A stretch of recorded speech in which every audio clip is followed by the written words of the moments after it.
Word from the Lord. Tonight we're going to talk from 1 Peter chapter 5. And this text is a good text, and I just want to share it with you, and I want you to be blessed by it. The Bible says in 1 Peter chapter 5, and we're going to look at verse number 6 and 7. This is a very familiar text. It says these words: "Humble yourselves, therefore, under the mighty hand of God, that he may exalt you in due time." Verse number 7 says, "Casting all your care upon him, for he careth for you." I want to talk just a few moments from the subject, your blessing is coming. Your blessing is coming. One of the things about Christians, we expect, that there's an expectation from God that when things go well, when we do well, that God is a blessing for God. He always gives us blessings. But your blessing is coming out of this text. This is good, and I like this because I think he gives us an insight about the coming blessings. Now, number one, just 3 points here. Number one, he's saying, be humble. Humble yourself.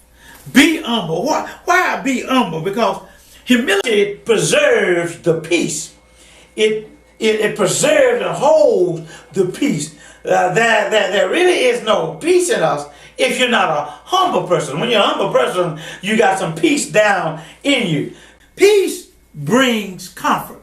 If you're going to have comfort in you, you say, I'm comfortable with myself. That simply means that you are a peaceful person. So we have to do what? Be humble. Number one, be humble. Stay humble.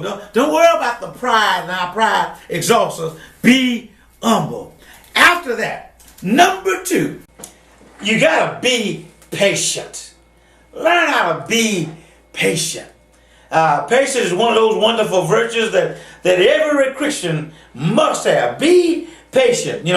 Isaiah chapter 40, verse number 31, it says, "But they that just wait on the Lord," what he's going to do? Renew their strength.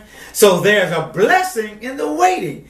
There's a blessing coming for you, but you got to learn how to wait. Be humble and learn how to wait. And then I like this one. It says, be a releaser. What do you mean, be a releaser? Well, a releaser is a person that actually don't hold a grudge. Preachfontaine, they don't hold a grudge. They release it. They are a releaser. In other words, you see, if you got a blessing coming and you're holding something, you can't receive the blessing. There's a lot of times people say, I don't seem to get blessing as others. I don't seem to be filled as others. That's because you're already filled. In other words, if you fill with mess, you can't have the master. Let me say that again. If you fill with mess, you can't have the master. You got to have one or the other. If you want the master, you got to get rid of the mess. If you get rid of the mess, then you can have the master. But you can't have the mess and the master together. So what I'm trying to say, you got to be a releaser in order to receive the blessing. And then the next thing is, this blessing is coming. If you are filled with mess and a blessing is coming, say, I got a blessing coming, but I don't have nowhere to put it. That's the problem. You don't have nowhere to put it because you got too much other stuff. So you need to be a releaser. Release it, let it go. And then you receive the blessing that God has for you. A blessing is coming. Y'all be blessed.